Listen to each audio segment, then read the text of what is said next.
That's a good one. That's a good one. Oh, God, it's a toad, son. It's a toad, dude. Yeah. I wake up to a little bit of drool on my pillow, feel like it's gonna be a bad day.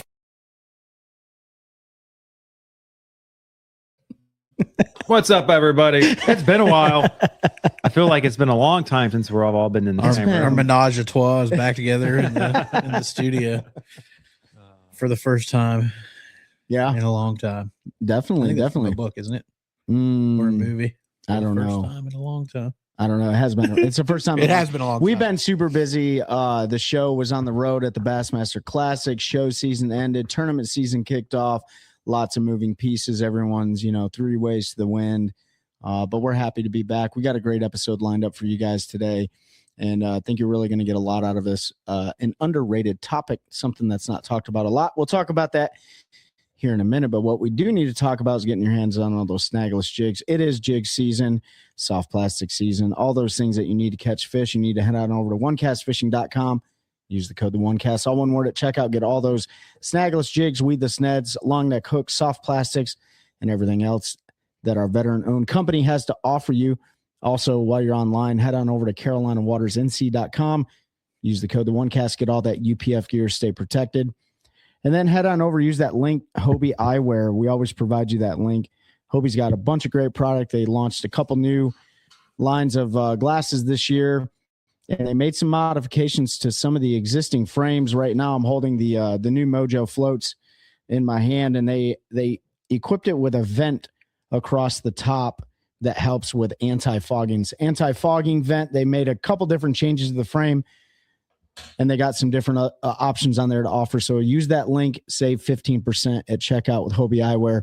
Before your next fishing trip, head on over to your Play Store, App Store, download the Deep Dive app. They got a ton of new features, that new satellite imagery that updates pretty consistently. Use that app a lot when I go fishing. And, the results didn't show it, but Deep Dive was spot on during the last Bassmaster Eufaula, Alabama tournament. The best areas of the lake to fish, they were definitely the areas that I caught my fish in. So make sure you download that app, pay for that year-long subscription, then finally move to Central North Carolina. Things are heating up. The fish are moving up. Big ones are for sure. And you're going to need a place to live. You're going to hit up Uncle Terry. You can reach him at carpentert@hpw.com. Terry Carpenter, licensed real estate agent, Central North Carolina, with Howard Perry Walson and Caldwell Banker. Boom. There it is. Yeah. I think we're going to be bringing on some another partner here in the near future. Once he gets established with his business, another North Carolina based business. We're super pumped. Charging him triple normal rate. Yep, 3 times the amount, which is typically free because we're amateurs. No, looking forward to those partnerships. If you're looking to partner and get your name out there, we're always open to conversations. That's if you right. Use your product or believe in you, hit us up. Yeah. It's been a long time. Mm-hmm. Fishing's just getting good. I do have to apologize to Pete real fast. I was totally wrong. The Lake Ivy was not a big fish event. Yeah, I didn't even want to rub it in your face, but I knew it what was. happened? What There was no double. No, single double digit couple, fish was caught. Couple 6s, I think an 8 or 9 was the big fish. A couple of maybe 7s and 8s, but like it was not. It's just the format, man. I really feel like if it had been bass and it was a 5 fish, you would have seen more guys dedicate to looking for those great big mega giants. But he was right. Within every fish counts. Like it just didn't make sense to waste a period to go look for one big one, right? Because the guys that landed on those 2 and 3 pounders just whacked the hell out of them. Really? Who ended up winning? Wheeler. Yeah. Oh, did he? Yeah, Burge, I think, was first or second after the knockout round. Mhm. We're going into the final round. Yeah. And then, of course, they reset the weights. Another top 10 for Zach, though. Yeah, top 10. Like, the dude's just he might be the best angler in the world right now. Yeah. Like, honestly. We're going to see a lot of those guys go head to head later on with that. I'm excited for that. Whatever that thing is called, where it's like the Tournament of Champions. Tournament of Champions. Top 25 from Bass, top 25 from BPT, right? So top 25 from the MPFL. No, is I don't know. There was a couple different. I know the top 25 from those two, but I thought there was another way to qualify too. I think they capped it at 75, but I don't remember. I have to go look again. But that'll be exciting. Yeah.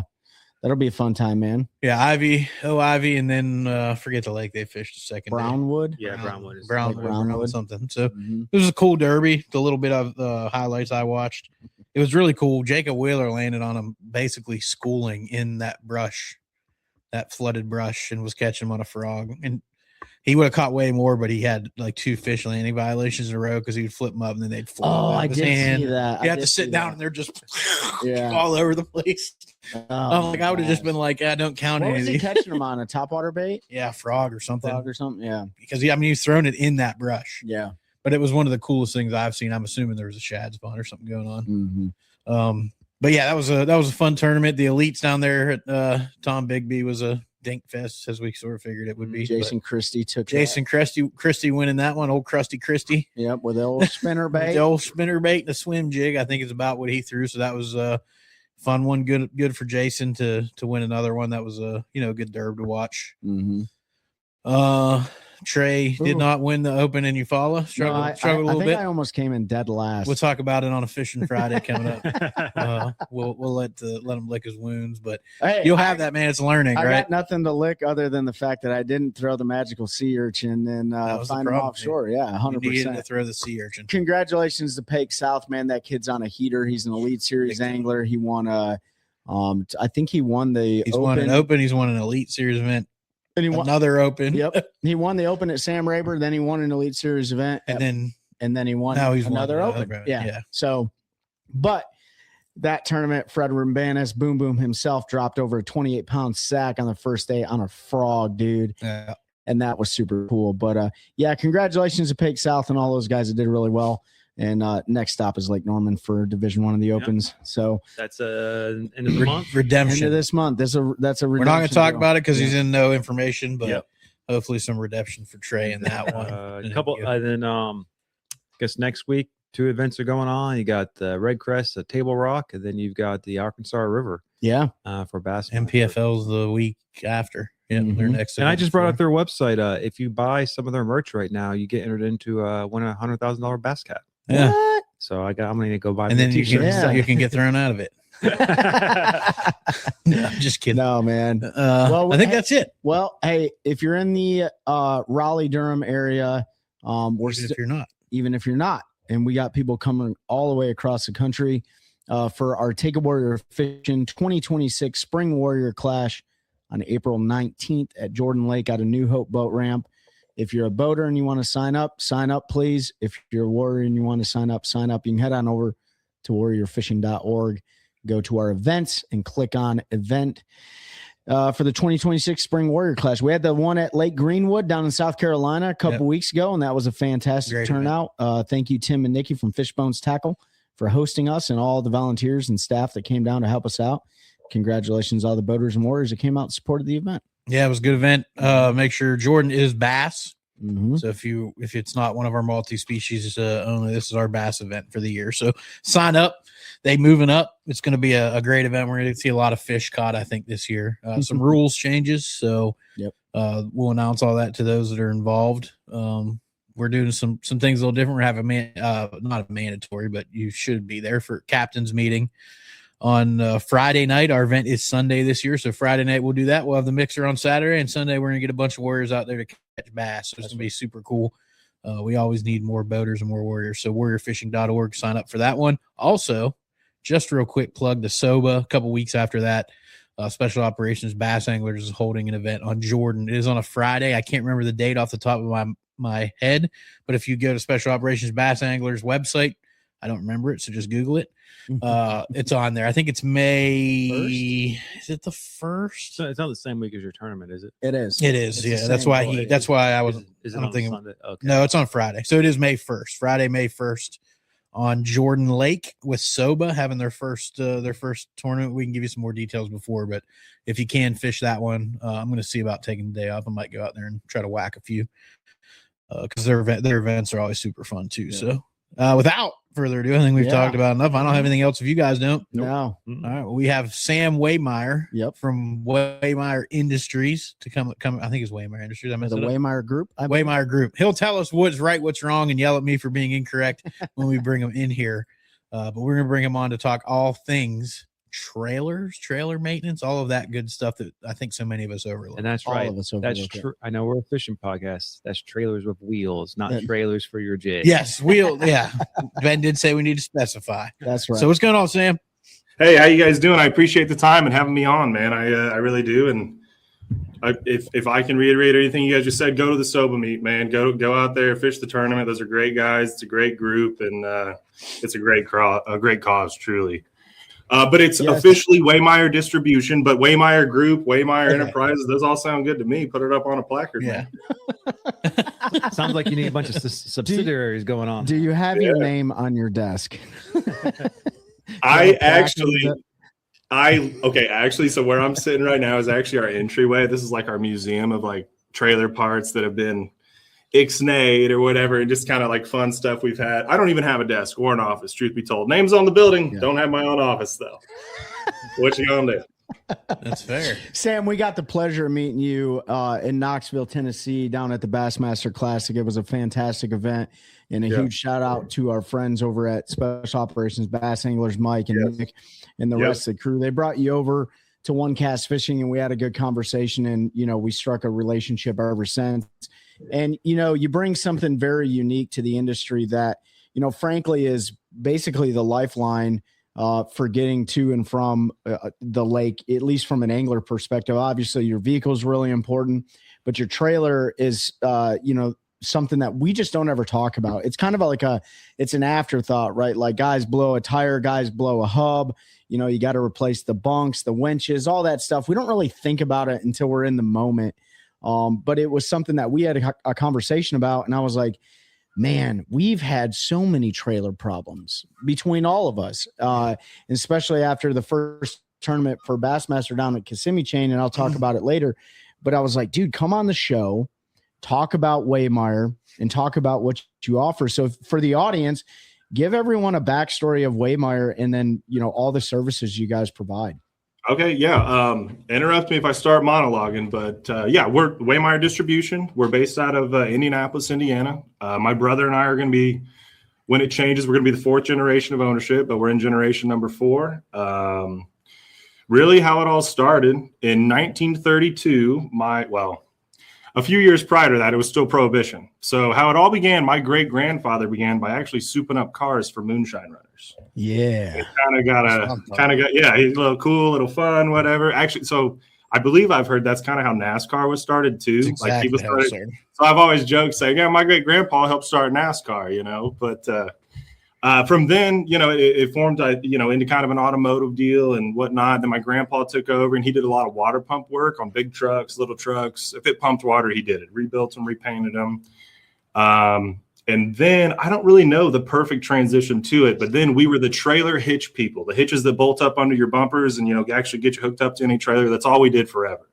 And we did boatloads of trailer hitches. I mean, that's really what got the business kind of rolling and going. And then things rolled, progressed. Ownership went to my father and his brother, and we started the trailer parts distribution. And then I do have to check with him, but I'm pretty sure it's when my dad bought a boat that came with a boat trailer. He started to see, hey, man, nobody sells the parts for these. Stuff goes wrong, and I don't, nowhere to get stuff. And so I think that, kind of gave him the idea. And, man, we've been kicking in the marine boat trailer, the marine trailer industry ever since.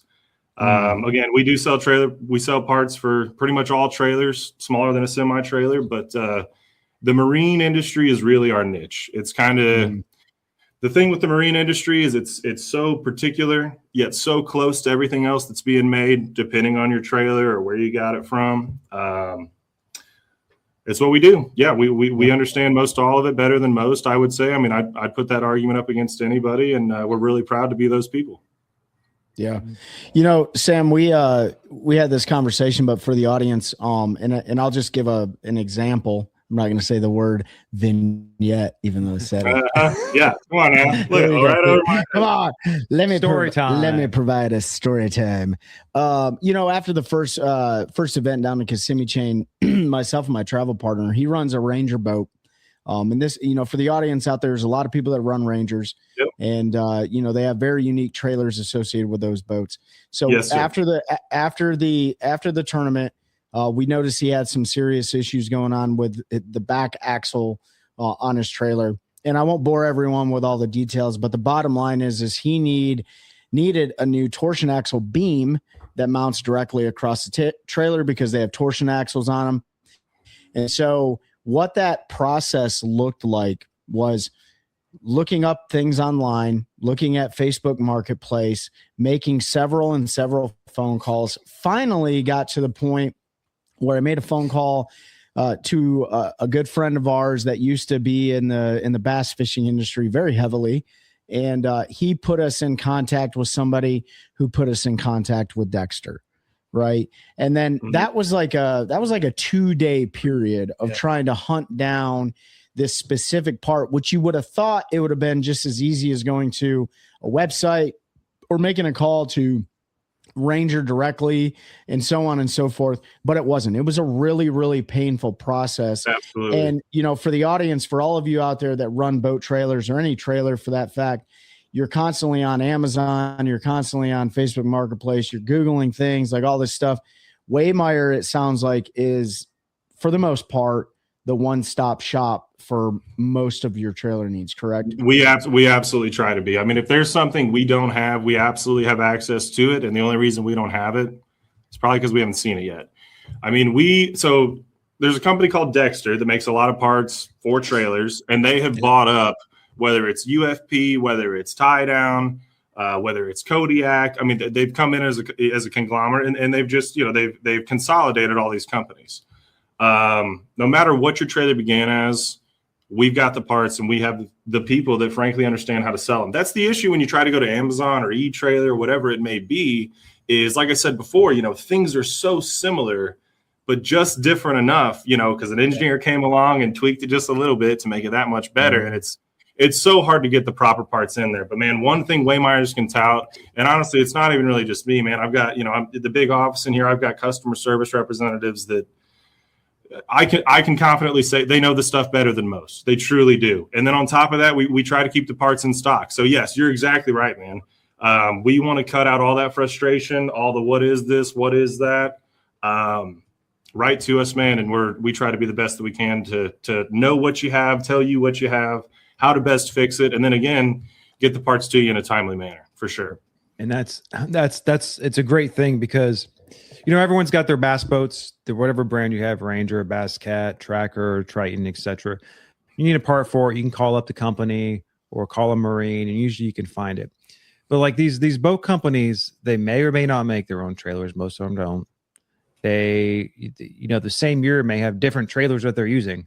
From different companies. Like, okay, yes, these sir. first 50 boats that off the line had this trailer, and this 50 boat next 50, and it's just like there's no rhyme or reason to it. Well, and if I may interrupt, at the same time too, a lot of those boat guys, they want to sell you a boat. They're focused on that beautiful Bass Cat or that Ranger or whatever it may be.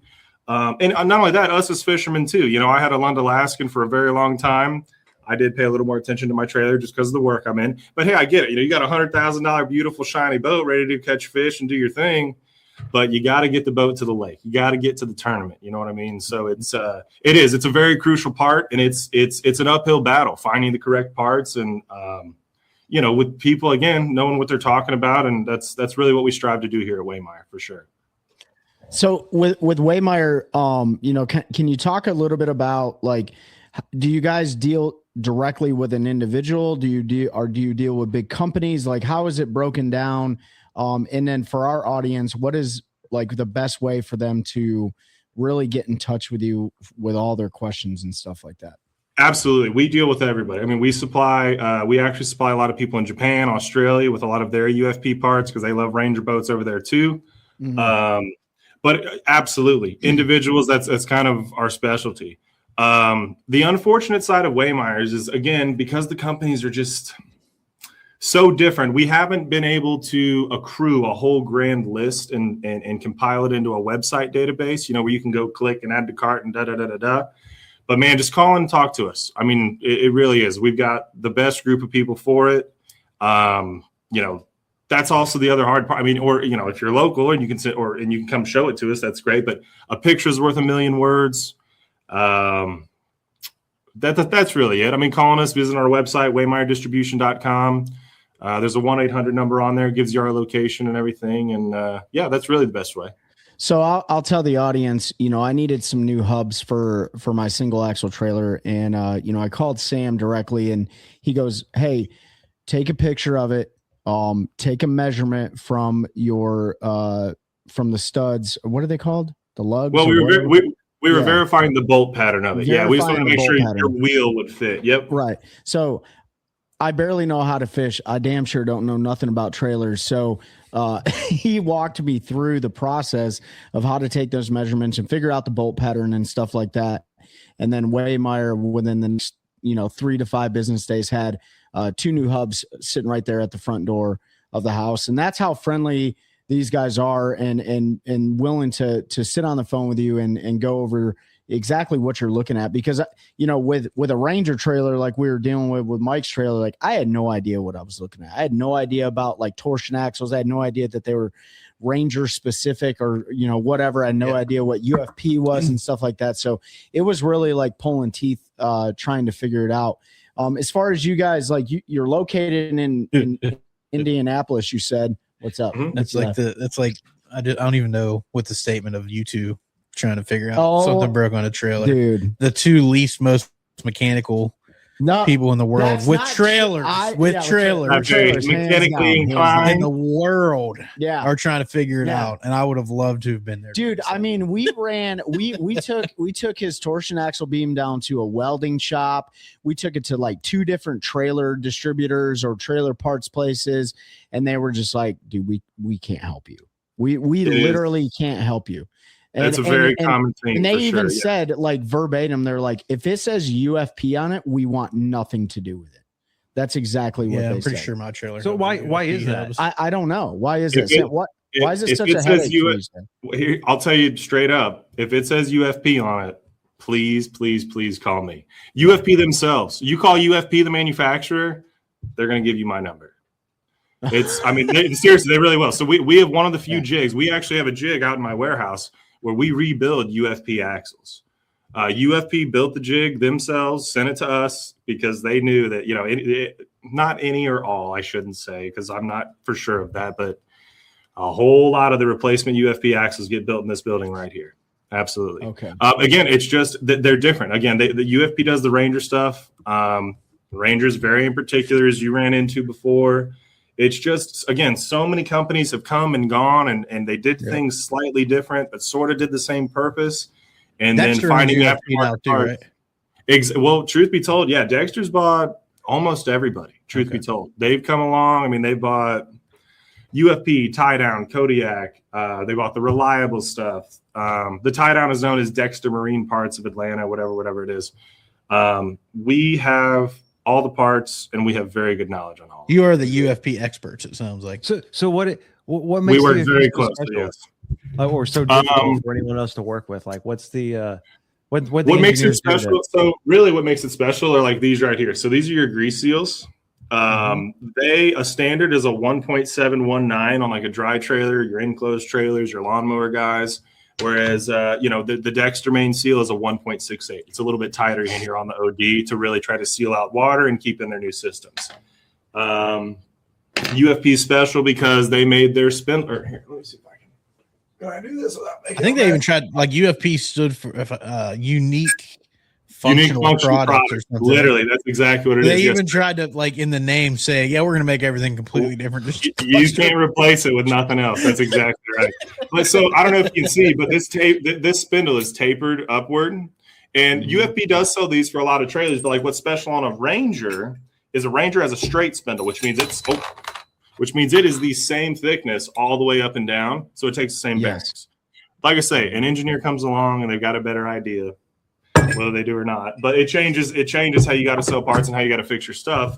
And again, when you try to get online and you try to figure out what you got, I mean, I can't tell you how many times people come into our will call counter and they've ordered things, and we get them out in 5 minutes, man. We really do. I don't want to sound braggadocious, but man, when it comes to the marine trailer industry, it's a cap that we can wear proudly. It's okay to brag, man. I've always said it's Yeah, a piss poor dog doesn't wag its own tail. Yeah, okay. You know, if you're good at what you do, then you should be proud. It and everything that we've ever heard is, you know, Waymire is the way.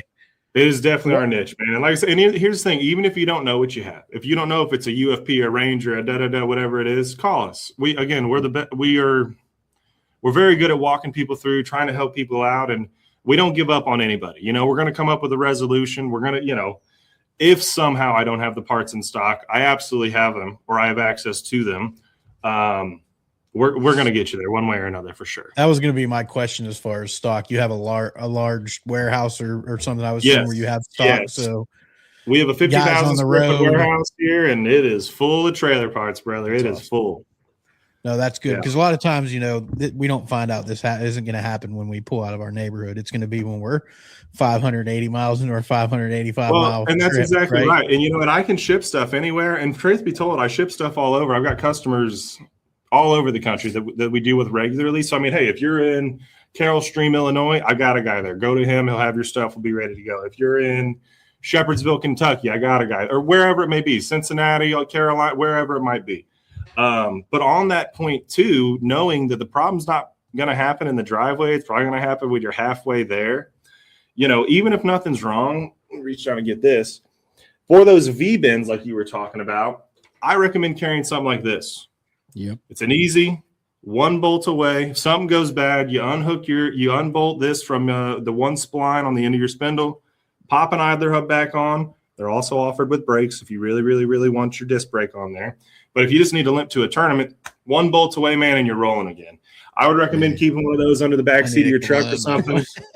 I'm gonna need to. But we'll get in touch. We'll get you boys taken care of. I'm gonna need to get me a couple of them bad boys. We'll get you guys fixed up for sure. But like I say, man, I mean, even with questions, please call, man, because again, I hope I'm not overstating or making up lies, but I truly don't believe there are many places that are as accessible as us that have the information and the parts that we have. Truly, there aren't. I mean, I've been down the road with trailers throughout the years where you have an issue and you call somebody that's supposedly a trailer shop, but they do like enclosed UTV quad trailers and cargo trailers. And next thing you know, you've got 47 different hubs laying in your driveway and none of them work. And it just turns into a giant cluster and your dad's throwing wrenches through the garage window. And I mean, dude, you know, and a lot of these guys, like, look, if you buy I won't say the name, but like where I bought my boat from, they don't work on your trailer if you take it back. Most of them are all subcontracted out to somebody. So a lot of times you think, oh, I bought this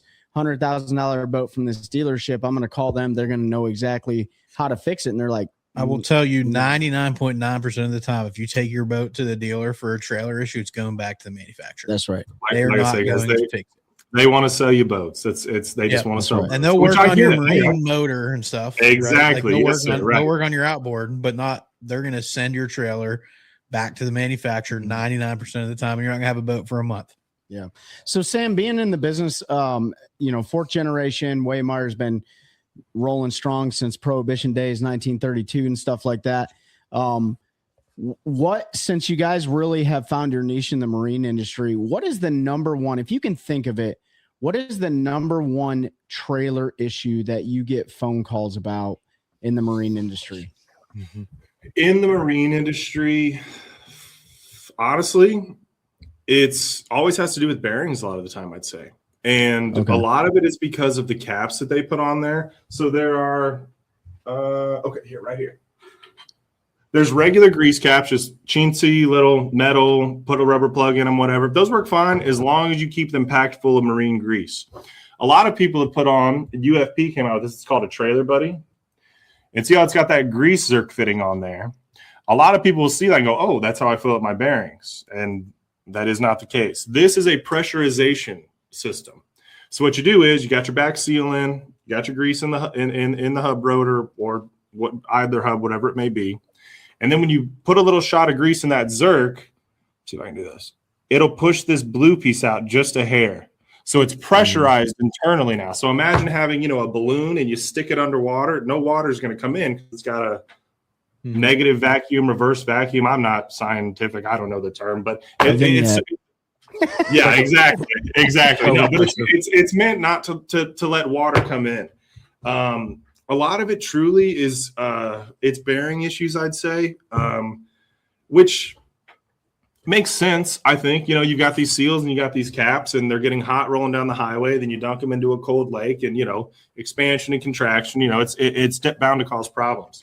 What I would say along the main problems with boat trailers, looking at your stuff, looking at your bearings will save you so much headache. I mean, it'll save you a lot of time. And again, maybe just having that extra part laying around. It's on the rolling stuff and on the moving pieces. Every once in a while, somebody will have a problem with with a caliper or with brakes or something, but that's usually something's going to miss, not just regular wear and tear that ends up blowing up in your face. But yeah, I mean, like I say, because if that cap leaks, if that seal leaks and your lubrication's gone, man, and you roll again, that bearing gets hot, explodes, and it's no good for nothing. What do you guys see? One of the things that I see a lot, and I don't know about you guys, but a lot of guys have uneven wear of their tires. A lot of times you're the inside or the outside of their tires. Now, of course, that can be due to a couple different things. Obviously, PSI, making sure that your tires are aired up to what they need to be. That's the problem I got on my enclosed trailer.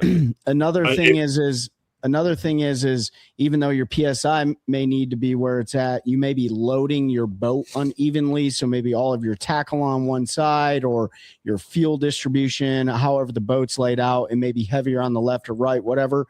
But then sometimes, there's a slight bend in the axle that's causing uneven wear and tear on your tires. How often do you guys see maybe single or tandem axles that have straight rolling axles that go across them? How often do those things really bend? Trey, you hit it right on the head. I mean, it is due to a bent axle. If you've got wear on the insides of your tires, they're leaning inward ever so slightly, and it's just putting the pressure there, and that's what's wearing it away. I will also put the note out there too that most of the time, when these manufacturers put a GVW on their trailer, that is for a dry weight. That is no fuel. That is no life jackets. That is no coolers. That is no whatever else you got in there. Now, are you really going to put 1,500, 2,000 pounds worth of stuff in your boat? Probably not that much. He's never seen all that. Well, okay. Well, hey, maybe plastics. I don't know what you're talking about. Well, okay, no. Yeah. Hey, well, I need to come fish with you guys and see what's going on. But don't do that. Don't do that. Not if you want to catch fish.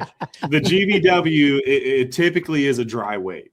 So that's definitely worth taking into consideration for sure. Let alone if you've got a wake boat or something, you have to empty your bags. Yeah. But yeah, I mean, tire wear almost every time. I mean, it depends on how it's wearing. Like if you got one tire on one side wearing on the outside and you got another tire wearing on the inside on the opposite side, there could be issues in suspension. There could be something else bent. But if you have consistent on the inside of the tires, that is a bent axle that's usually been due to overloading. No, since we're bringing it up, because you noticed, I noticed it on my enclosed trailer that I took to the Classic, right? I haul my stuff in. It's only wearing on the outside on one tire, so it's kind of weird. I would bet you there's a suspension issue on that side because when it's going around, it's leaning and then it's staying leaned, and then until you turn the back the other way, and it gets the weight shifted back in. I bet you it's a suspension issue. Now, it is a little harder to diagnose just over, a camera feed or whatnot. If we could get our eyes on it or shoot me some pictures, man, we can definitely we can get it nailed down for sure. How do people do that? How do people do that? Since we're on that topic, how do they get in touch with you? What's the best way? Our 1-800 number is 1-800-634-4824. That's going to get you right to our CSRs. Like I say, the website's really is going to tell you where we are, how to get in contact with us. But man, there's so many different variants of almost the same thing that we don't have a great online catalog yet. Now I could give you, this is our catalog. It's got, the basics marine stuff in it. And we can ship those out to anybody. You let us know you want one. I'll send one to you for free. It doesn't matter. But the reality is, if I had all of my products in book form, I mean, I'd be sending stacks. 1-2 feet tall. Because like I say, there's been a million manufacturers and they've all done stuff slightly differently. But again, man, you got questions or you need something, we're the people to come to for sure. So you talk about, diagnosing things like using pictures. So Are people going to text their pictures to that 1-800 number? Or are they going to get in touch with the CSR? Whichever CSR you get in contact with, everybody here is very cool, man. They're either going to have you email one if you can. If you can't, shoot a picture. They'll give you a cell phone number. If not, you can use mine because I don't care. But no, I mean they will. It's very easy. Our people are great. I mean, and that's one thing I do want to send home too, man.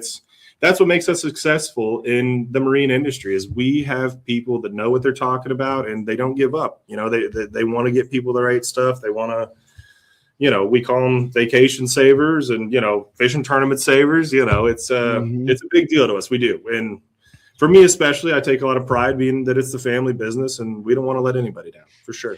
Where do you guys see most, you know, in the fishing world, maybe, or in the marine industry? Let's just stick to the bass fishing world. Yeah. Where does most of your trailer orders, if you could think of it, where does most of that come out of? Like what state? Do you have a certain state that most of them come out of? The state that I sell the most marine parts to is actually Delaware, believe it or not. There is I don't want to name drop too much, but there's a very, very, very great company over there. No. There's a great company over there, and they have a great online presence, and I have no problem letting, I guess, that be known. But Delaware would be our number one, but man, everywhere. Like I said, we send stuff to Australia, we send stuff to Japan, but if you're on a coast, we send it to you. I mean, so okay, to put it in a little more perspective too, the UFP stuff is all built in San Marco, California. And we send stuff to San Marco, California. If you know what, like they literally tell people to call Indiana, and then it goes right back to them. And we if you're by water, we'll send it to you. Well, I mean, we'll send it wherever you are. But if you're by water, we send it everywhere. Yeah. Yeah. I think there's a big in the bass fishing industry. I don't know if it's all boats, but we'll stick with that. In the fishing industry, trailers and vault hubs. And there's a lot of mystery around these maintenance free. Yes. I have them on my boat. I never look at them. I mean, even when I had regular grease hubs, have you ever touched yours? I never touched my grease. When I had to grease my hubs, I never touched them until they were red, and then I knew they needed grease. So I'm not the guy to talk to about. I don't think I've ever touched mine. But just explain a little bit about the vault hubs. So what the vault did is vault replaced.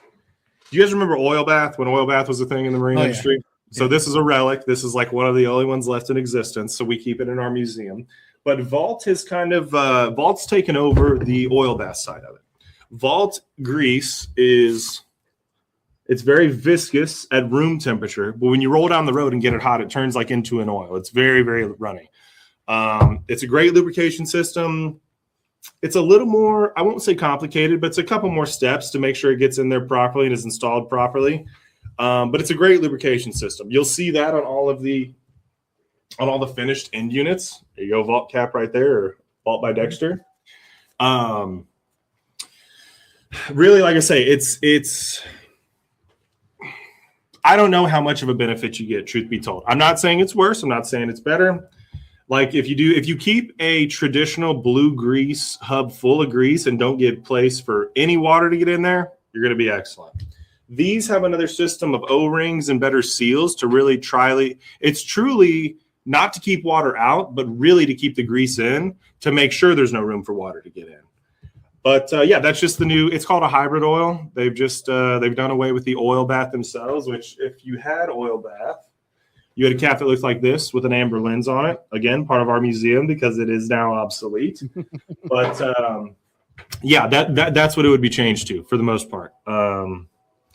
It's a great lubrication system. It really, really is. Now, I will say this. If you lose a cap rolling down the highway and you got a beautiful fiberglass boat, that sucker's going to be splattered in Vault grease by the time you get where you're going. And you can clean it off, but it takes some elbow grease for sure. I guess my question there, too, is, they market them as no maintenance. Should people be checking and greasing and I've had for 5 years and towed it all over the country. I've never even touched them to see if they got warm after a day of towing. I don't want to get in any trouble with any of my friends at Dexter, but what I will tell you is this: there is not a trailer hub or bearing that you should ignore ever. Yeah. I mean, again, especially in the marine industry, man, you're getting it hot rolling it down the highway. You're dunking it into a lake or salt water, hot and cold. It's there's also a system called a never loop. I'm not the biggest fan of it. It's you got to check your stuff. It's got to be lubricated. You know what I mean? If it's not lubricated, friction, heat's bad. It's going to explode. It is advertised that way. Now, what I would say is you could ignore it a little bit more than other stuff. It's not a set it and forget it though, man. It's you got to look at your stuff. Like, I mean, just looking at your bearings, looking at your grease, making sure your stuff's in there. It's going to save you a lot of headache, and it's going to save you a lot of money too, really, in the long run. Yeah, so next time we fish, I need you to look and touch my bearings. I and see if they're always hot. touch. FaceTime me, man. I'll take care of you. Yeah, I always touch mine with the back of my No, hand. I just want to make every Trey time do I it because And Yeah, there you go. right? Like my left one gets a little bit warmer than my right one, right? I always, but let's talk about that just for a minute. I mean, once you better keep it PG-13. But so for traditional hubs and stuff that you have to grease, how often for somebody that runs let's just say a single axle trailer, I'll just use mine. How often should I grease the hubs on my trailer annually? You definitely don't want to over grease them. You know, people, again, they see those Zerk fittings on the end of the spindles and whatnot, and they're like, oh, pump it. I put 3 or 4 pumps every time I go. Like, don't necessarily do that. What I would recommend, really, it depends on the terrain you're traveling. You know, I mean, if you're driving in Indiana cornfields and it's flat land and your brakes work well and you're not making it get crazy hot and do anything crazy, it's way different than if you were rolling through the mountains of the Carolinas or Tennessee and you're going downhill and you get a boat chasing you. It just depends on your terrain. What I would recommend, though, for like a rule of thumb is I would at least check them when you change the oil on your truck. Okay. Yeah, that's kind of what I tell people. And here's the thing, that doesn't necessarily mean you have to do the whole rigmarole, redo, pack, change everything. But you know, when you look at that, look for any discoloration or any bluing in the bearings. You know, like when metal gets hot, it'll kind of turn blue. Again, heat is always bad in those systems. And again, like you alluded to earlier, like the grease seriously changing color, that can be a sign of, you know, degradation and maybe water or something getting in there. But yeah, I think a good rule of thumb would either be every oil change or, again, depending on how hard you're running it or how heavy of a load, maybe every other. But I mean, hell, you're already doing some maintenance, so take a look, you know. Is there a wrong type of marine grease to use in those hubs that you strongly recommend people stay away from? Or as long as it says marine grease truly, you should be okay for water. What I've learned is the dry application grease, Lucas Oil is the brand that I mainly sell. It's called Red and Tacky. It's an awesome grease. It's really, really, really great.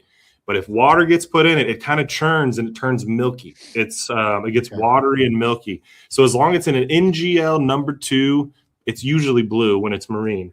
It doesn't have to be blue, but as long as it's a marine graded grease, it should be fine. okay. Yeah, I mean, you know, these are things that like a bunch of bass heads don't sit around and talk about, right? They're just like, yeah, man, I got all these electronics on my boat and I'm running this outboard and I got all this tackle. I got these koiki balls that we're throwing, you know, things like that. Yeah. And then the next thing you know, you see a guy rolling into the tournament with 3 of 4 wheels on there because his hub burned out and the trailer caught on. Your dad's caught on fire. Didn't they going down the road? Yeah, but that's because he's dumb. That was user error. He also has a Ranger trailer too. That was user error when he did some work on it. Still, He forgot like, something. You know, these aren't the conversations you sit around at the fire and talk about. It's about that one you lost, well, you know. But it's so important, and I'm really big on like maintenance and stuff on my, you know. And Pete knows that I'm pretty meticulous about making sure my tires are always squared away, and you know, I even, you know, check the grease and stuff like that all the time. I don't re-grease it and stuff, but I'm always checking for temperature changes and stuff. But I don't think a lot of guys do that. Maybe they're too busy to do it, but I just run it. Well, yeah, again, it's not the pretty stuff. It's not the fun stuff. You know, I mean, you're trying to get out there in your beautiful boat and you're trying to see the sun and be on the water and catch fish. And believe me, I totally get that. But man, like you say, when you're on your way to a tournament, you're stuck in the Smoky Mountains and there's nobody anywhere that knows what you got, let alone has it in stock. Having one of those under your back seat can go a long way. I'm gonna have yeah. I'm gonna have So two of them bad boys. besides a floor jack, which I carry, I know Pete carries. Do you carry a floor jack when you take the boat down the road? No, Yeah. So because I mean, I've had to use use my my truck jack to Yeah. change tires. I always recommend guys carry a floor jack with them, right? You can go to Harbor Freight, Harbor man. Freight, get a little Yeah, Pittsburgh. $180. Yeah, something Yep. super cheap. 3-ton. If You you can do don't- anything you need to do. If you ain't got an impact Absolutely. wrench, get a 4-way. I will say this: your 4-way for your vehicle does not always fit your trailer lugs. So That or not is even true, 4-way. yes. That they just have that single one. They don't always fit. So Yeah. either roll with an impact. And I wrench. recommend that for anybody with any type of trailer. And- Trey and I saved 2 ladies Yes. day, and it Last was like year. a NASCAR pit crew at a gas station in the middle of eastern North Carolina because they needed their tire swapped and had nothing but an impact gun. Yep. And we both pulled out floor jacks, took a side, Yep. changed Yep. tires, and they were down the road. And Yeah, we Good Waymired it up vacation for a saving. minute. yeah, Yeah, you there you gotta go. have that Yeah. have that stuff. But recommend so from you outside of what you talked about with checking your hubs and every hub needs to be checked. Trailers need to be checked, all the time, or at least every oil. I think that's a great method. Every oil Yeah. change, because what is that, like every 3,000 to 5,000 miles on your vehicle or whatever, 10,000 if you're running synthetic oil for all you rich people. But what tools do you recommend for anybody that's rolling with trailers? Some of the best tools that you can take on the road with you. A jack is obviously a huge deal. You got to be able to get that sucker off the ground if you're going to get your wheel and tire off. But really, everything else could be done. I mean, in a pinch, everything else could be done with a good pair of, I guess, channel locks even. I mean, pliers, it could be done with this. I mean, if you have a good pair of channel locks, pliers, or a screwdriver, I mean, you could really do everything. If you can twist it on tight, set a cotter pin. I was trying to think. Yeah, I mean, that'll get the hub all the way off. If you got if you have to pound in a new seal, maybe a hammer, but swing your pliers hard enough. They're a hammer, right? I mean, come on. Yeah. Maybe a piece of cut 2x4 or 2x6 or something, so you're not going metal to metal. Well, exactly. When you're driving those seals in, thank you for pointing that out. Absolutely. You don't want to go direct to that seal. You do want something to try to hit it evenly with pressure on the way down. And then, of course, those seals are easy to damage. So a hammer right to them probably would. But honestly, I mean, nothing crazy. You could take a full impact set, but again, a lot of this could be done just like, with hand twisting, hand tightening.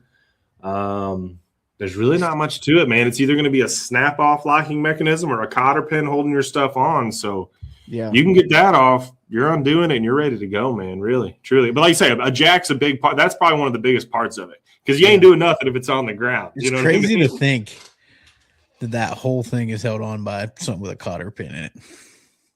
Well, It is, but I'll tell you, I mean, there's Dexter, UFP, all of them, they have done so because they've changed it a couple times. They did like a locking mechanism that went over. They've done cotter pins. They've actually gone back to the cotter pin again, and it holds well, man. It holds Most of your true. trailer hitchers are on with a cotter pin. I know, Yeah. but it's still just crazy to think that well, if you look at a lot that of piece is held on with a cotter like pin. you'd be really if any of you guys have any experience around helicopters, like a lot of the parts held on with a helicopter Duct tape. is Yeah, duct tape. it's a little bit I've seen it. 100 Well, mile an hour tape. Open a prayer. I mean, it's like literally a Hydraulic lines, single bolt with like either 32 thousandths lock wire holding it on or a cotter pin, and that's really it, man. Like inertia is a thing, and obviously there's a lot Right. of As long as inertia. you have the force going the right way and it's not Yep, you're gonna pulling be it out good. that way, I mean, you should be all right. But yeah, it's actually pretty simple. It really is, man. If you can twist a wrench, you can, for the most part, work on your own trailer. Now, you can get intricate if you get into your actuators, like, this stuff above me or whatever. You get into some hydraulic lines and whatever. But even at that, it's you can do it. For the most part, you can do it, I would imagine, Yeah. for sure. If you can So- dodge a wrench. You can dodge a ball. Yeah, exactly. Yeah. So you don't have to talk about it if you don't want to. We had conversations a couple weeks ago as we were getting the show set up and stuff like that. Is there anything that Waymire is working on for the future that maybe the customer base may be able to benefit from? If you don't want to talk about it, no. Any new advances in like the website or anything like that? I got to be honest with you, Trey. This is the most advanced thing we've done as far as getting our name out there and letting people know what's going on. Yeah. We've not really run any advertisements or anything like that. We've kind of been on word of mouth, and then relying on our regular customers that we work so well with and we care so much for that. But truth be told, coming down the pipeline, no, man. We really want to get out there and let you know, because I know it is. I mean, people tell us when people come into the counter and you can get them the part that they've been searching for and frustrated with and just biting themselves over. I mean, just it's a good sight to see, and you can tell that, man, this is hard to see. And I want to let people know that, man, there is a place, there's a way, there's an avenue to get this stuff, and there's people that know what they're talking about. Just if you got questions, call me, man. But no, I don't have anything big planned or changes coming anyway, man. We just want to we want to get it out there. And if you're struggling with your boat trailer, please let us know, man. We'll help you out for sure. What are the top 3 to 5 spare parts, pieces, whatever you would want to refer to them as, that somebody should have on them that travels with their boat to fish? Absolutely. And so again, can we put it together as the OneCast emergency trailer kit? No, I'm just kidding. Oh, we'll talk after this. That's not what you were. But no, what do you want to have? If you have a torsion axle, you've got a spline that fits into here. This is just a bare spindle. I've got these with the idler hubs like I showed you. I've got them with full hub rotors and calipers on them already, where you're literally one bolt, and then hook it. If it's caliper, hook it in your brake line, and you're rolling again. It's that easy. I mean, if something goes wrong, it's literally that easy. Or if if you don't want to hook up your caliper, you put your idler hub on there, you pinch off your line, and you roll down the wheel. So these would be great. This would be a great emergency kit for anybody with a torsion axle that's got a spline. If you don't, and it's still a sprung axle, I would carry a bearing kit, man. Or actually, you know what I'd carry? I'd carry an idler hub like that was on that spindle, just the hub, no brakes on it.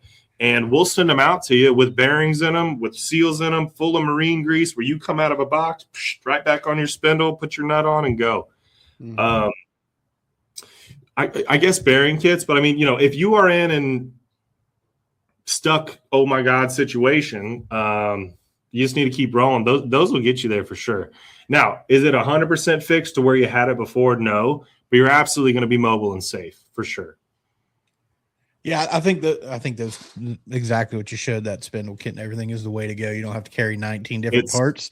Swap it out. It'll get you where you need to be safely, and then you can deal with it when you get done with your tournament or your vacation or whatever you're traveling for. Yeah. So that's the way to go. And like you said, one bolt and maybe a hydraulic line if you want your brakes, your surge brakes. It'd be a lot easier than trying to redo your bearings. I mean, I don't want to be trying to do bearings on the side of the dang highway. And again, that negates the whole point of needing to bring a hammer, needing to bring the this and the that and the drive. It's like, hey man, I got a wrench and you put it up. Let's go. You know what I mean? But we've got, if you do want to rebuild it on the side of the road, we can help you with everything there too. I mean, whatever you want to carry, but yes, that is definitely the simplest for sure. What's rough cost on one of those spindle kit like you showed? Just like ballpark. Like just the idler, like the one with the spindle and the idler on it? Yeah. What's somebody looking at if they wanted to grab us one of those? You're probably looking at about $170, I bet you. 150. I have 17 of them jokers. I mean, yeah, I mean, it's not crazy. It's not ungodly for That's sure. About now, the cheapest insurance you could have to not ruin. You get a caliper on there. It goes up a little bit of ways, but of course, now you got disc brakes and all that. But it's still not ungodly for sure. It's worth, again, it is so worth having in the back of the truck or under your seat, because man, when it goes wrong and you're in the middle of nowhere, even when you're in the middle of somewhere, they still don't know what you're talking about. When you're out in the you're out in the hollers and hills, they definitely don't know. Right. Yeah, I mean, everyone carries a spare tire or two or something like that, but your hubs go bad, you're done. Like you're done.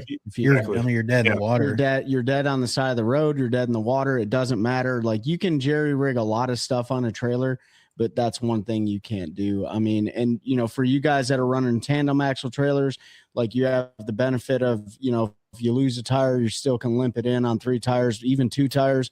Exactly. But you start burning bearings and stuff like that up, like you're going to be in a bad place. Anywhere. You're not going anywhere. Well, here's the thing. If you do find I'm sorry to interrupt, but if you do find yourself in that bad place too, or if you don't have a torsion axle, that will accept this spline dealio.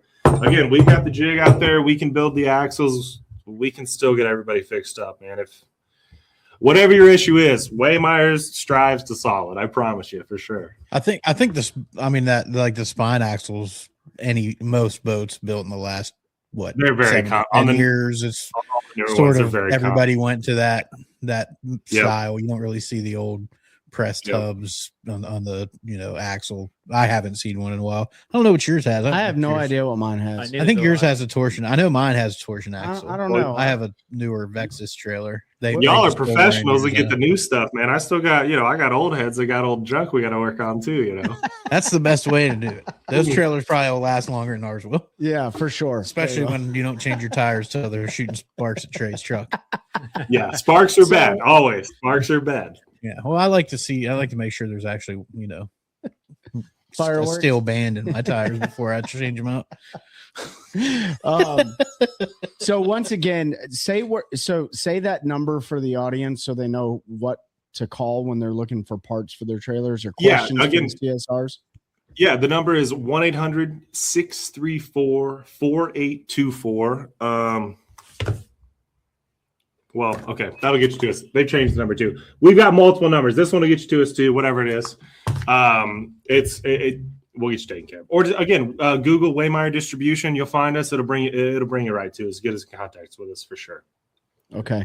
Just social media presence, any of that right now or no? So right now, I actually, again, so that was one thing I learned, kind of talking with you guys and, Nick at Soba and, just guys at the Bassmaster Classic is, this is my first podcast or whatever. We've never had a presence. We really haven't. It's all been word of mouth. And, again, we're 4 generations successful. So it's been really good so far.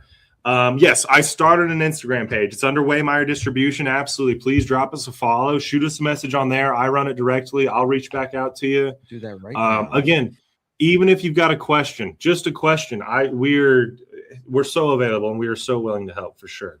Definitely. I think you're gonna get there you go. You got to follow. Be the first one. Sam, we talked about it. Social media is one of those things. It's a double-edged sword and stuff like that. But your guys' services and all the stuff that you provide, from the Waymire perspective is very agnostic. So you shouldn't get any sort of flack on your social media stuff.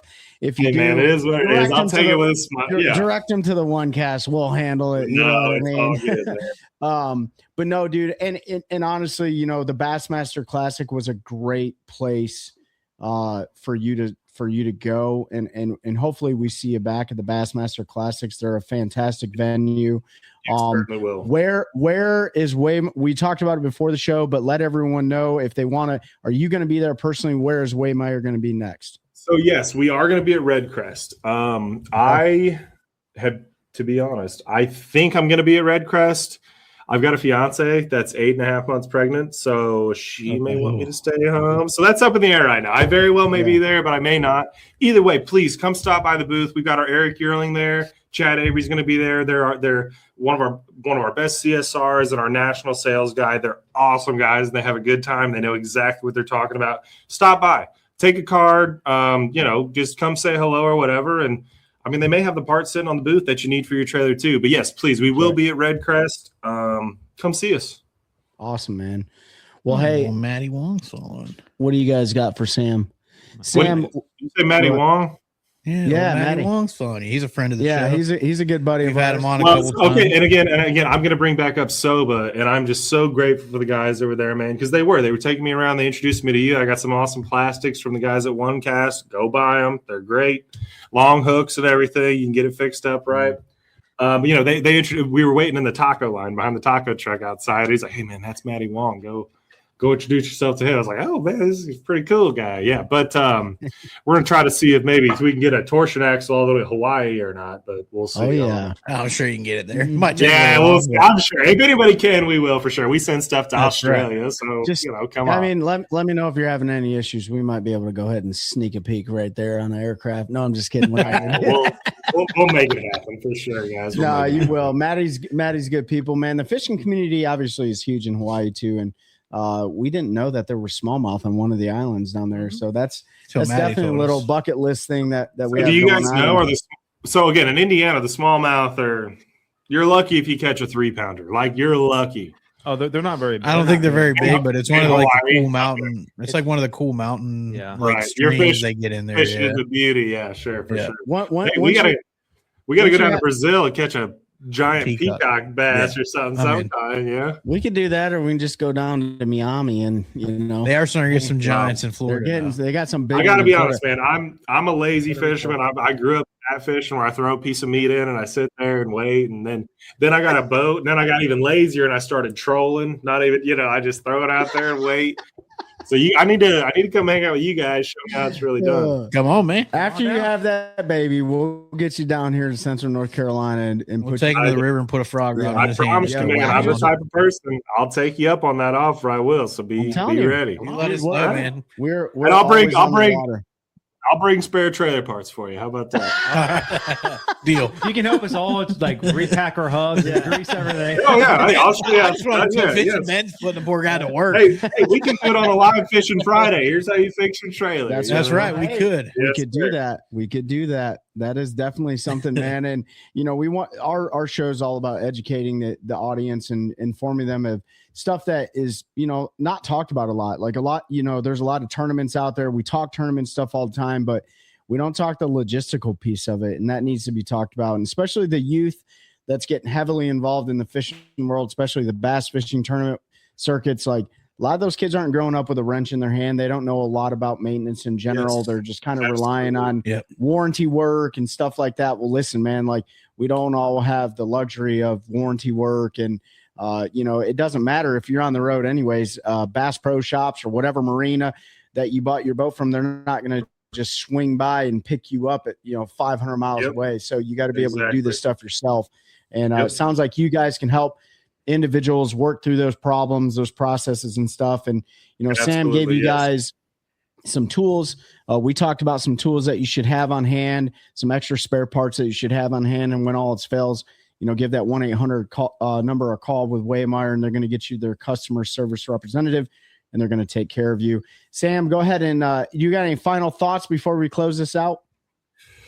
Not in particular, guys. Again, just thank you for the time and giving me the opportunity to come on here and talk about the company. And again, if you've got any questions about any trailer you've got, especially boat trailers, any trailer really, please give us a call, man. Don't hesitate. We will help in any way we can.